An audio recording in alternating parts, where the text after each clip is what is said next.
2022년 5월 29일 5월의 마지막 주일 함께 말씀을 나눌 본문 말씀을 안내해 드립니다. 오늘은 신약성경 152쪽에 있는 요한복음 6장 1절부터 71절 말씀을 본문으로 삼아서 왜 교회에 나오셨습니까? 왜 교회에 나오셨습니까? 이런 제목으로 하나님의 말씀을 선포하길 원합니다. 우리가 언뜻 볼 때 같은 공간에 여러 사람들이 모여 있을 때, 이 사람들은 같은 목적을 가지고 있는 사람들이다라고 그렇게 보일 수 있다 하더라도요.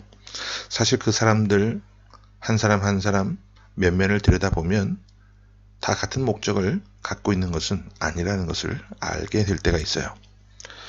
예를 들어서 여기에 있는 우리들이 영어 학원에 함께 등록을 했다고 생각을 해보기를 원합니다. 우리들 중에 어떤 사람은 이제 코로나가 끝나면 나는 해외여행을 가고 싶다. 그래서 미리 영어 학원을 등록을 해서 영어를 공부하고 싶다. 이런 목적을 갖고 등록을 할 수도 있고, 또 어떤 사람은 단순히 취미를 위해서 등록을 할 수도 있고요. 어떤 사람은 승진이나 또 다른 취업을 위해서 영어 학원에 등록을 하고 다닐 수 있을 겁니다. 각자가 다 다른 목적과 다른 이유 때문에 같은 학원, 같은 자리에 앉아 있을 수 있다는 것이죠. 그렇다면 신앙생활은 어떠할까요? 우리가 같은 공동체, 같은 교회에 또 같은 자리에 앉아서 함께 예배하고 같이 성도의 교제를 나눈다 하더라도 사실 우리가 같은 목적을 갖고 있는 것이 아닐 때가 있어요.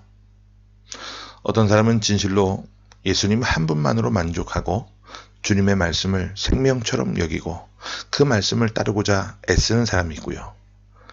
반면에 어떤 분은 교회 나오는 목적이 사람을 사귀기 위해서, 또 어떤 사람은 세속적인 성공을 위해서 예수님이 필요했기 때문에 교회 나올 수도 있고, 또 어떤 사람은 단순한 어떤 종교적인 취미생활을 위해서 신앙생활하는 분들도 있을 수 있습니다. 우리가 겉으로 볼 때 다 똑같은 성도처럼 보여요. 하지만 우리 하나님은 그 속마음과 그들이 이 자리에 나와 있는 이유를 속속들이 다 알고 계십니다.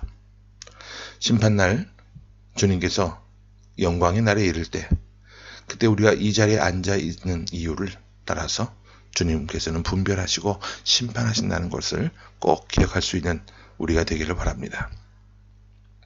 자, 그러면 오늘 본문에 보면 등장하는 사람들이 있는데, 이 사람들이 예수님을 어떠한 이유로 따랐는지 함께 추적을 해보기를 원합니다. 그러면 본문 2절 말씀부터 함께 보겠습니다.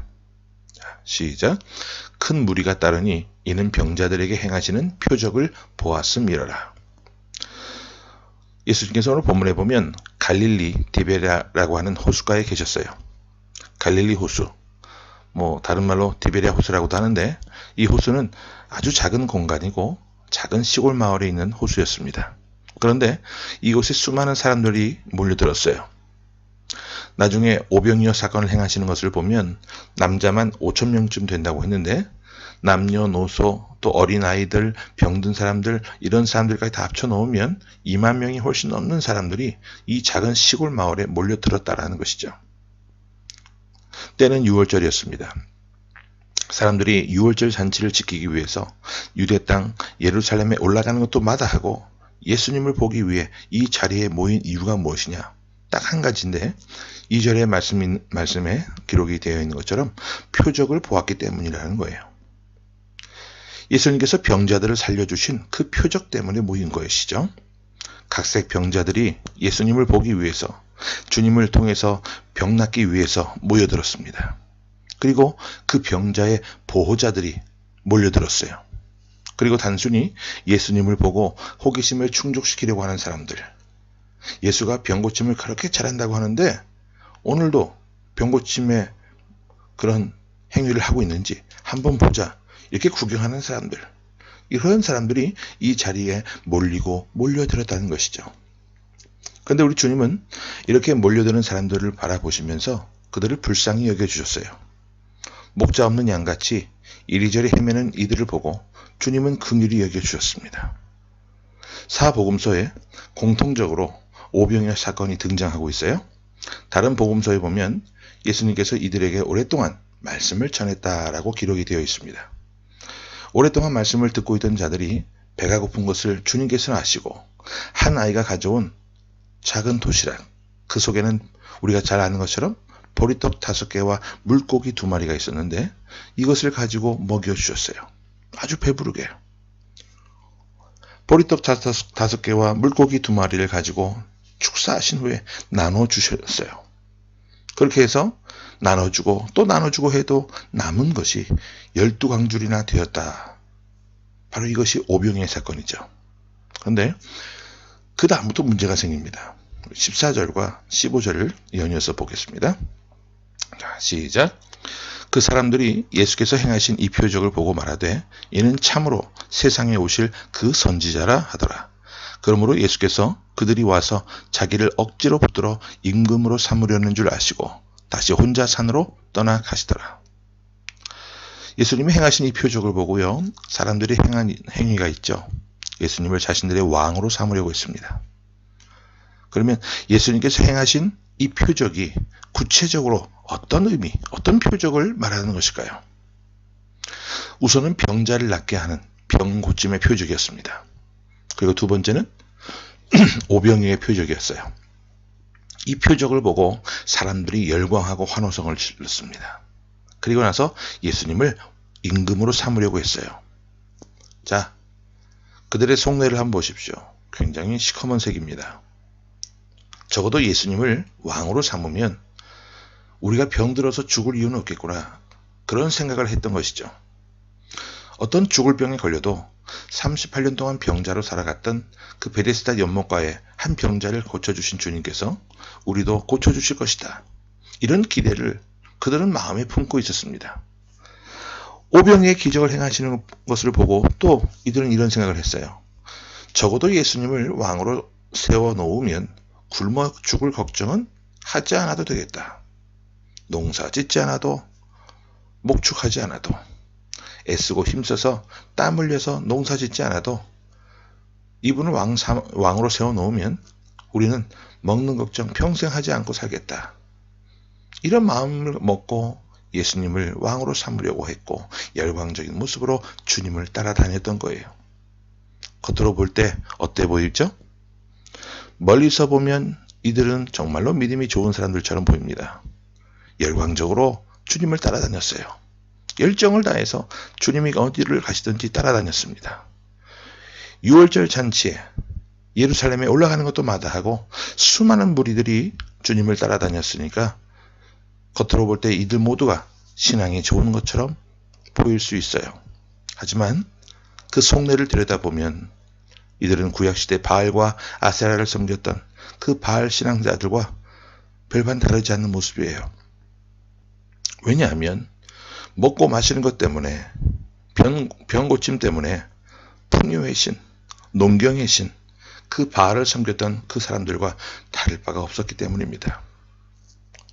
원인이 제거되면 예수님께서 먹는 것, 입는 것, 병 고치는 것을 중단하신다면 이들은 더 이상 예수님을 따를 이유가 없는 거예요. 그렇다면 오늘 우리는 어떠한가요? 이 시간에 우리가 주님을 따르는 이유가 무엇입니까? 우리가 예수님을 믿는 성도다, 예수님을 따르는 제자라고 자처할 수 있는 이유가 무엇입니까?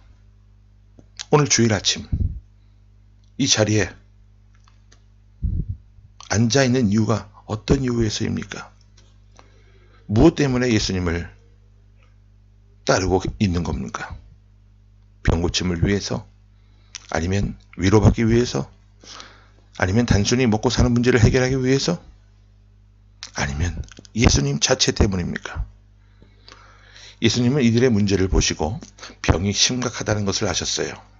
그래서 주님은 자기 자신이 생명의 떡임을, 나로 인한 부산물을 먹어야 될 것이 아니라 나 자체를 먹고 마시라는 말씀을 주십니다.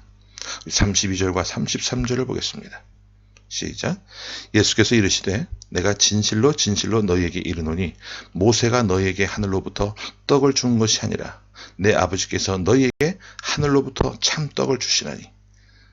하나님의 떡은 하늘에서 내려 세상에 생명을 주는 것이니라. 하나님의 떡은요, 세상에 생명을 주는 떡이라고 말씀하고 계셔요. 예수님께서 베푸신 그 오병이의 떡을 먹고 마셔봐야 이것은 또다시 돌아서면 배가 고플 수밖에 없는 거예요. 그런데 예수님 자체 생명의 떡을 먹으면 영원히 배고프지 않아요. 그분 자체를 마시면 영원히 목마르지 않아요. 왜? 우리의 영이 배부르고 우리의 영이 갈증을 느끼지 않게 되기 때문에. 무엇으로 인해서? 어떤 부산물이 아닌 예수 그리스도 그분 자체로 말미암아서라는 것이죠. 이어서 35절 봅니다. 자, 시작. 예수께서 이르시되 나는 생명의 떡이니 내게 오는 자는 결코 줄이지 아니할 터이요 나를 믿는 자는 영원히 목마르지 아니하리라. 예수님은 자신의 정체성을 요한복음 1장 1절에서 태초에 말씀이 계시니라 라고 말씀하셨습니다. 그리고 이어서 이런 말씀을 또 하셨잖아요. 그 말씀에는 생명이 있고 또 빛이 있다고 말씀하셨습니다. 무슨 말이냐? 예수님은 말씀이시고 그 말씀은 생명이고 빛이라는 거예요. 그 예수님은 세상에 생명을 주러 오신 분인데 사람들은 예수님 자체인 말씀을 듣는 것보다 예수님이 손으로 행하신 기적에만 눈이 가 있었다는 것이죠. 예수님이 행하신 기적의 부산물, 그 오병이어에만 열광하고 있었습니다. 우리 주님은 이것이 안타까우셨던 거예요. 자, 51절도 볼까요? 자, 시작. 나는 하늘에서 내려온 살아있는 떡이니 사람이 이 떡을 먹으면 영생하리라. 내가 줄 떡은 곧 세상의 생명을 위한 내 살이니라 하시니라. 주님께서 너무너무 답답하셔서 이 사람들에게 나를 먹어라. 내 말씀을 들어야 살 수 있다. 내가 곧 생명의 떡이요. 내 살을 먹고 내 피를 마셔야만 너희들이 살 수 있다라고 계속해서 말씀하셨습니다. 그런데 사람들이요, 하나도 알아듣지 못하는 거예요. 그러면서 사람들이 계속해서 욕을 합니다. 주님, 우리에게 하셨던 것처럼 그 오병의 기적 있잖아요. 좀 매일매일 일으켜 주십시오. 우리에게 행하셨던 것처럼 그 병 고치는 기적을 좀 매일매일 일으켜 주셔요. 그래서 우리가 예수님을 따라서 영생불사하고 영원히 죽지 않고 이 땅에서 천년만년 아주 그냥 아무런 고통 없고 고생도 하지 않고 그냥 무난하게 살아가며 또 주님을 따라 살아갈 때 배고픈 걱정을 하지 않고 살 수 있도록 주님 좀 능력 좀 또 보여보십시오. 하지만 주님은 더 이상 그들과 타협하지 않으십니다. 나는 생명의 떡이라 끊임없이 말씀을 해주셨고 결국 귀를 닫고 외면했던 그 사람들을 떠나가십니다.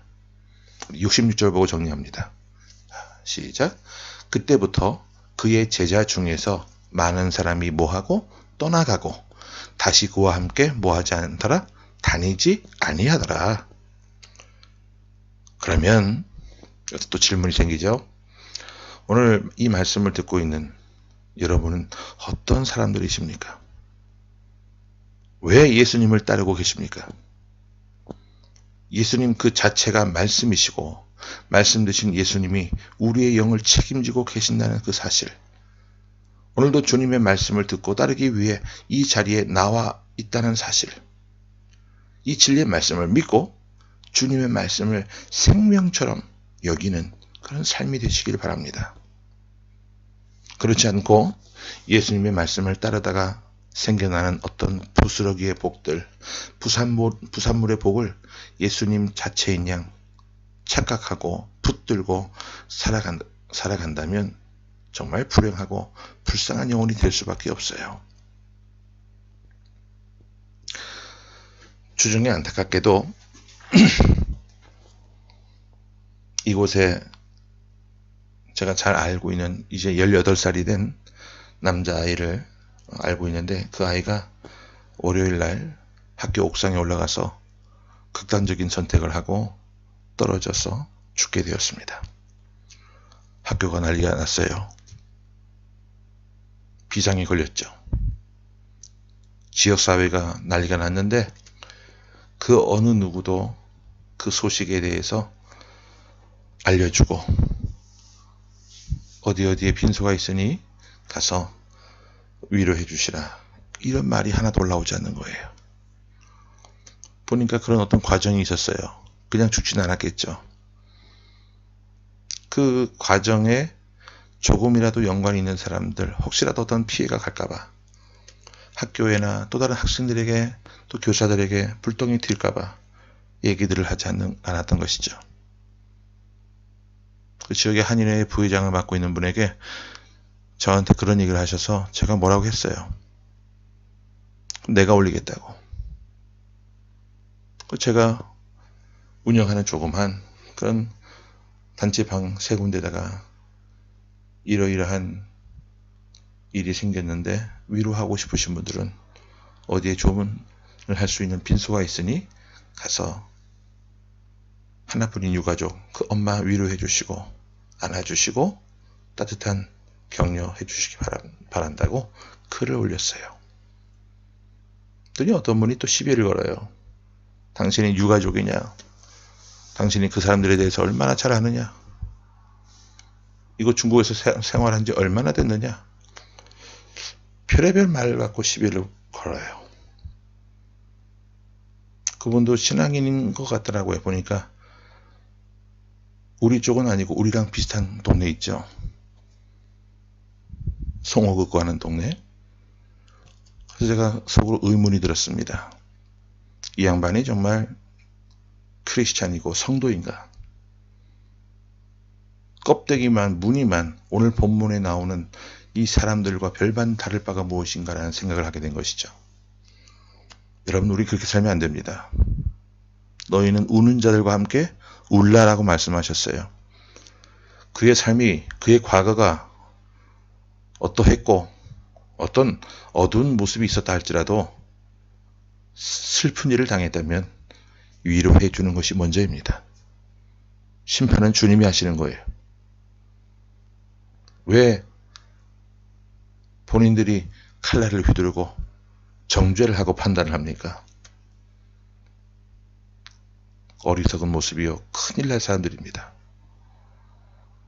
바라기는 오늘 함께 예배하는 우리 모든 가족들이요, 하늘로부터 내려오는 생명의 떡, 그 예수 그리스도 그분만을 붙잡고 말씀 중심으로 하루하루 살아가며 승리하는 믿음의 백성들이 되시기를 바랍니다.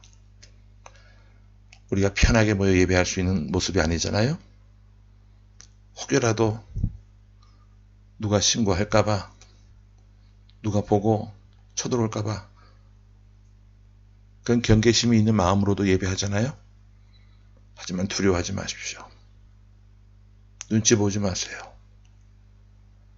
서로 그런 일이 있다 할지라도 주님은 영광 받으시기에 합당하시고 지금도 믿는 자들과 함께 하신 하나님이시고, 한 교회가 없어졌다고 해서 주님 나라가 없어지는 거 아니라는 것 여러분들 기억하시고 담대하게 예배자로 승리하는 삶을 살아가시기를 간절히 주님의 이름으로 축원합니다. 아멘. 함께 말씀을 기억하면서 기도합니다. 지금도 살아계셔서 우리와 함께 하시는 주님, 우리에게 참된 음료를 주시고 생명의 떡을 주시는 주님을 찬양합니다. 하나님 바라옵기는 믿음 없는 사람들처럼 겉모습만 바라보고 예수 그리스도 자체를만을 바라보고 의지하는 것이 아니라 부산물들을 바라보며 부스러기의 복을 받고 만족해하며 살아가는 어리석은 인생의 모습이 되지 않도록 우리에게 참된 믿음을 허락해 주옵소서. 예수 그리스도 자체만으로 우리가 만족해하며 그분을, 주님을 의지하고 순종하며 따라갈 때 우리에게 생명을 주시고 빛을 주시고 세상이 감당할 수 없는 그런 귀한 영광을 허락해 주시는 하나님이심을 우리가 온전히 믿고 살아갈 수 있도록 하나님 오늘도 우리에게 더 귀한 믿음과 굳센 믿음 허락해 주옵소서. 겉으로 드러나는 표적과 이사를 바라보며 하나님께 매달리는 삶이 되는 것이 아니라 비가 오나 눈이 오나 어떤 일이 있다 할지라도 내 삶 가운데 어떤 일들이 어떤 그림자가 어떤 흑암의 권세가 다가온다 할지라도 쫄거나 움츠러들지 않고 담대하게 말씀을 앞세워서 나아갈 때 승리하는 귀한 인생들의 모습이 될 수 있도록 하나님 저희와 함께하여 주옵소서. 살아계신 주 예수 그리스도 이름으로 감사하며 간절히 기도하옵나이다. 아멘.